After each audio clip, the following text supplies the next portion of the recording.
Hello everyone, welcome to my channel named Study Miles with SS. Hope so आप सभी बहुत अच्छे होंगे और अपने एग्ज़ाम्स की प्रिपरेशन बहुत अच्छी कर रहे होंगे। चलिए, तो आज हम लोग एक न्यू टॉपिक के साथ हैं जो कि ये लॉजिकल रीजनिंग का टॉपिक है। लॉजिकल रीजनिंग किस में आता है? पेपर 1 का टॉपिक है for UGC NET aspirants. Denotation and connotation, आज हम लोग ये टॉपिक पढ़ेंगे कि ये टॉपिक क्या होता है। बहुत ही सिंपल वे में पढ़ेंगे, एकदम सिंप्लीफाइड वे में, और बहुत ही शॉर्ट वीडियो रहेगा। तो प्लीज़ वीडियो को पूरा देखिएगा, और अगर वीडियो पसंद आती है तो चैनल को सब्सक्राइब करिए, वीडियो को लाइक करिए, और बाकी अपने फ्रेंड्स के साथ भी आप शेयर कर सकते हैं। चलिए, और जो टेलीग्राम चैनल का लिंक है, उसमें टेलीग्राम में क्विज प्रोवाइड करती हूँ, तो उसका लिंक के थ्रू आप टेलीग्राम चैनल ज्वाइन कर सकते हैं। लिंक आपको डिस्क्रिप्शन बॉक्स में मिल जाएगा। नहीं तो आप फिर टेलीग्राम पे जाके सर्च बार पे स्टडी माइल्स विद एसएस या @studymiles2020 दोनों में से कुछ भी टाइप करेंगे तो भी आपको चैनल मिल जाएगा, and you can easily join with that channel. चलो स्टार्ट करते हैं। डेनोटेशन एंड कॉनोटेशन, लॉजिकल रीजनिंग का ये टॉपिक है। अब ये दोनों टर्म्स क्या होता है पहले हम वो देखेंगे। डेनोटेशन क्या होता है? डेनोटेशन होता है मेरा डिक्शनरी का मीनिंग। जो मीनिंग आपके डिक्शनरी में दिया हुआ है, सेम वही मीनिंग किसी वर्ड का क्या होता है? डेनोटेशन होता है, डेनोटेटिव होता है। ठीक है, किसी भी वर्ड का डिक्शनरी मीनिंग जो होता है उसको हम डेनोटेशन कहते हैं। और डिक्शनरी मीनिंग को और भी क्या हम कहते हैं? Literal meaning. ठीक है, जैसे स्टेटमेंट्स बोलते हैं ना कि लिटरली ऐसा तो होना ही चाहिए, तो लिटरली वर्ड क्या है? मीन्स एग्जैक्टली किस में मिलता है? डिक्शनरी में, कि ये चीज़ होनी चाहिए, एग्जैक्ट होना चाहिए। ठीक है, आप फिगर आउट नहीं कर रहे हो, आप उसको एग्जैक्ट एज इट इज वो है, वो वर्ड का मीनिंग आप डिस्क्राइब कर रहे हो। That is why dictionary meaning या लिटरल मीनिंग को क्या कहेंगे हम? डेनोटेटिव। अब जैसे इसका फॉर एग्जाम्पल आप देखो, सपोज अगर हम कोई वर्ड लेते हैं चीप। ठीक है, चीप, तो चीप मतलब क्या होता है? आप डिक्शनरी में देखोगे चीप का मीनिंग तो दिया रहेगा लो कॉस्ट या लो प्राइस या लो वैल्यू, ये दिया रहेगा। चीप मतलब क्या होता है? सस्ता, जो बहुत कम दाम में मिलता है, उसको हम कहते हैं चीप। लेकिन अगर आप ठीक इसका ऑपोजिट देखोगे कॉनोटेटिव में या कॉनोटेशन में, तो चीप मतलब बहुत सारे उसके सिनोनिम्स आपको मिल जाएंगे, लाइक इन्फीरियर क्वालिटी, ठीक है, वेरी पुअर क्वालिटी। तो ये सब क्या है? चीप का फिगरेटिव मीनिंग है। मीन्स चीप को हम किसी और नाम से भी दर्शा सकते हैं। बट अगर डिनोटेटिव की बात कहेंगे तो डिनोटेटिव में मेरा जो डिक्शनरी में दिया रहेगा मीनिंग, जो लिटरल मीनिंग होगा एग्जैक्ट, वही इस टर्म को डिस्क्राइब करेगा, आपका जो भी वर्ड है। ठीक है, ये था हमारा डिनोटेशन का पार्ट। नेक्स्ट आता है हमारा कॉनोटेशन। थोड़ा बड़ा है। डिनोटेशन में तो कुछ नहीं, क्योंकि वो एज इट इज जो वर्ड आपके डिक्शनरी में दिया है, जो उसका मतलब है, आपको वो समझाया गया। अब कॉनोटेशन क्या होता है? कॉनोटेशन हमारा एक इमोशन से रिलेटेड होता है। इमोशन, फीलिंग, ठीक है, जेस्चर्स, ये सारी चीज़ों से रिलेटेड होता है, जिसको हम ईडियम्स और फ्रेजेस भी कहते हैं। तो ये कॉनोटेशन क्या है? हमारा इनडायरेक्ट मीनिंग है, indirect meaning of a certain word. और डिनोटेशन क्या था मेरा? डिनोटेशन को हम क्या कह सकते हैं एक और नाम से? Direct meaning. D for denotation है and D for direct meaning. Versus connotation क्या है मेरा? इनडायरेक्ट है। किसी वर्ड को हम इनडायरेक्टली बोल रहे हैं, या किसी उसमें इमोशंस डाल के बोल रहे हैं, फीलिंग्स डाल के बोल रहे हैं। वो फिगरेटिव मीनिंग भी होता है, मीन्स फिगर आउट करके बोल रहे हैं। ठीक है, ये क्या सजेस्ट करता है कॉनोटेशन मेरा? ये मेरा जो वर्ड्स का जो यूज़ है, वर्ड्स को जो हम यूज़ करते हैं, उसको सजेस्ट करता है डिफरेंट एसोसिएशन से। मीन्स एसोसिएशन मीन्स क्या होता है? हमने टीचिंग में हमने अच्छे से पढ़ा है कि एसोसिएशन मीन्स क्या होता है? एक तरह से रिलेशन।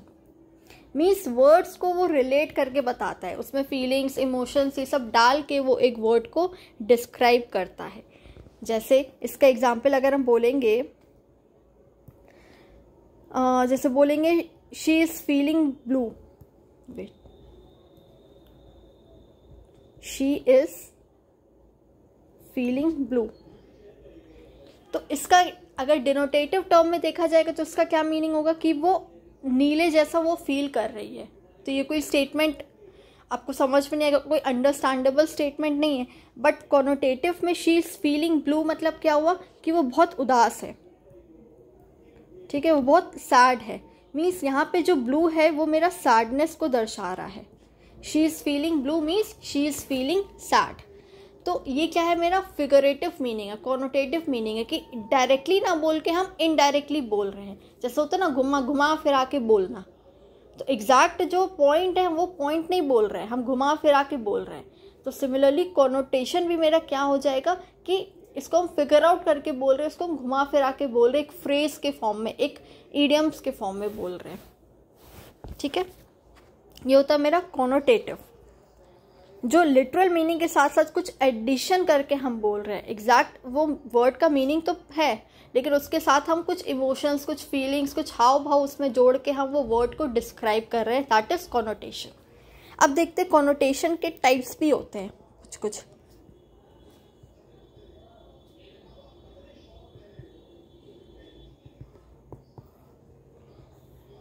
कॉनोटेशन के क्या क्या टाइप्स होते हैं, या तो वो पॉजिटिव होता है, या तो वो नेगेटिव होता है, या तो वो न्यूट्रल होता है। 3 टाइप से कॉनोटेशन के, फर्स्ट है पॉजिटिव, सेकंड है नेगेटिव एंड थर्ड है न्यूट्रल। ठीक है, तो चलो अब देखते हैं इसमें कि पॉजिटिव क्या है।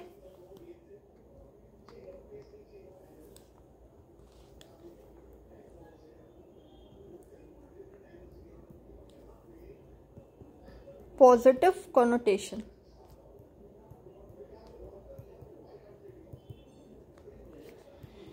वैसे words that describe a favourable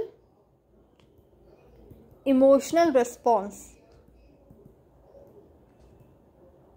वैसे वर्ड्स जिनमें एक सिचुएशन, फेवरेबल सिचुएशन को जो दर्शाता है, ठीक है, जो रिस्पॉन्स देता है फेवरेबली, उसको हम क्या कहते हैं, पॉजिटिव कॉनोटेशन कहते हैं। जैसे सपोज अगर हम बोलते हैं कि कोई, जैसे राम इज एम्बिशियस,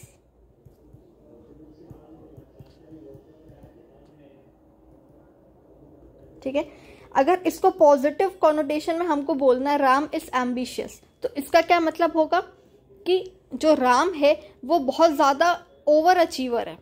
ठीक है, ओवर अचीवर मीन्स अपने फ्यूचर के बारे में सोचता है, उसको पता है कि उसको लाइफ में क्या करना है, उसको क्या अचीव करना है। He is over achiever. ठीक है, एम्बिशियस है, उसको अपने एम्बिशन से बहुत प्यार है, उसको सही गलत पता है। बट अगर सेम चीज़ हम नेगेटिव में अगर बोलेंगे, नेगेटिव कॉनोटेशन में, सेम एग्जाम्पल लेके मैं समझाऊंगी, तब आपको ज़्यादा अच्छे से क्लियर होगा। अगर सेम नेगेटिव कॉनोटेटिव में हम बताएंगे, मीन्स यहाँ पे क्या होगा, यहाँ पे अनफेवरेबल सिचुएशन को हाईलाइट किया जाएगा। Unfavourable situation is highlighted over here.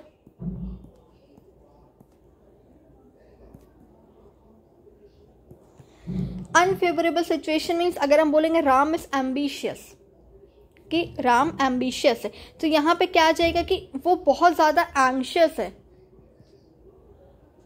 Means उसके अंदर बचपना भरा हुआ है। ठीक है, ठीक है, सबको हर चीज़ लाइफ में अचीव करना रहता है, लेकिन इतना पागल बनने की ज़रूरत नहीं है कि नहीं मुझे करना है तो करना ही है। तो नेगेटिव कॉनोटेशन क्या दर्शाता है कि वो अनफेवरेबल सिचुएशन के अकॉर्डिंग वो काम कर रहा है। मीन्स वो एम्बिशियस है तो वो बहुत क्यूरियस है, बहुत एंग्शियस है, उसके अंदर बहुत ज़्यादा डर भरा हुआ है कि करना है तो करना है, डर है, भय है, या बहुत उसके अंदर आप कह सकते हो कि एंग्जाइटी बहुत ज़्यादा है। ठीक है,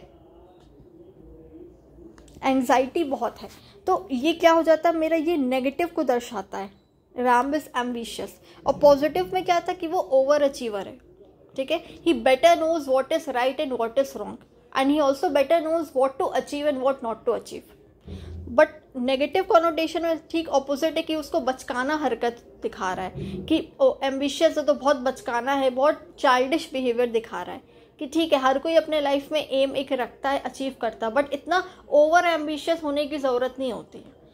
तो नेगेटिव में क्या उसका ठीक ऑपोजिट आपको दिखाएगा, और पॉजिटिव में आपको एक फेवरेबल सिचुएशन के अकॉर्डिंग दिखाएगा। और वेयर एज न्यूट्रल में क्या होगा,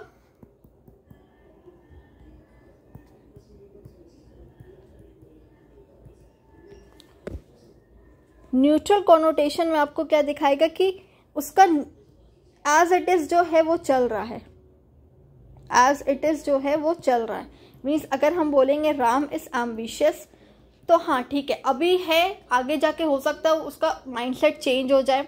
मीन्स वो न्यूट्रल है। अगर कोई भी सुनेगा कि वो राम इज एम्बिशियस तो वो न्यूट्रली बिहेव किया, चलो ठीक है अभी बच्चा है इसीलिए अभी ऐसा बोल रहा है, बड़े होने के बाद उसके सारे इन्स एंड आउट्स पता चलेंगे, उसके सारे क्या उसका पसंदीदा चीज़ें लाइक्स और डिसलाइक्स वो चेंज होते जाएगा as per the age he groves. जैसे जैसे एज बढ़ेगा उसके लाइक्स डिसलाइक्स उसके अचीवमेंट सबके सब चेंज होते जाएंगे। तो वो न्यूट्रल है, ठीक है, दैट इज न्यूट्रल कॉनोटेशन। और पॉजिटिव क्या है जिसमें फेवरेबल सिचुएशन है, नेगेटिव है जिसमें अनफेवरेबल सिचुएशन है, और न्यूट्रल जो है वो एज इट इज चल रहा है, छोड़ दिया है कि जो है बस वो चल रहा है। ओके सो ये था हमारा, दो तरह के टर्म्स आते हैं लॉजिकल रीजनिंग में, denotation and connotation. Denotation direct meaning है, डिक्शनरी मीनिंग है, और कॉनोटेशन क्या है, फ्रेजल वर्ब टाइप का चीज़ है कि आप इसको घुमा फिरा के बोल रहे हो। जैसे इसमें और भी हम बोल सकते हैं कॉनोटेशन का एग्जाम्पल, अगर आपको नहीं समझ में आ रहा है तो और एग्जाम्पल मैं दे सकती हूँ। जैसे हम कह सकते हैं कि जैसे आउट ऑफ वर्क, ठीक है, ये बोलते हैं आउट ऑफ वर्क मीन्स काम के बाहर है, काम से बाहर है। इसका एक्चुअल मीनिंग तो यही होगा आउट ऑफ वर्क, लेकिन कॉनोटेटिव में अगर हम देखेंगे तो आउट ऑफ वर्क का क्या मतलब है, अनएम्प्लॉयड, बेरोजगार, ठीक है। तो ये क्या है, ये घुमा फिरा के ये चीज़ को बोल रहा है, डायरेक्टली नहीं बोल रहा है कि ही इज़ अनएम्प्लॉयड, वो बोल रहा है he is out of work means उसके पास कोई काम धंधा नहीं है, वो बेरोजगार है। जैसे बोलेंगे under the weather, under the weather means मौसम के अंदर नहीं है, ठीक है। अगर डेनोटेटिव में देखेंगे तो इसका क्या मीनिंग होगा, मौसम के अंदर है, बट कॉनोटेटिव में इसका क्या मीनिंग होगा कि वो बहुत ज़्यादा बीमार है, ठीक है, बहुत ज़्यादा इल है। तो ये क्या है, ये मेरा कॉनोटेटिव मीनिंग है। तो आप समझ गए होंगे कि कॉनोटेटिव क्या होता है, डिनोटेटिव क्या होता है, दोनों में डिफ्रेंशिएट कर पाओगे, and what are the further 3 aspects of connotation. Okay so this was all about today, connotative और डिनोटेटिव या कॉनोटेशन डिनोटेशन। होप सो आपको ये वीडियो पसंद आई है, और पसंद आई है तो प्लीज़ चैनल को सब्सक्राइब करिए, लाइक करिए और फ्रेंड्स के साथ शेयर करिए। मिलते हैं नेक्स्ट वीडियो में एक नए टॉपिक के साथ। Till then take care everyone, good bye.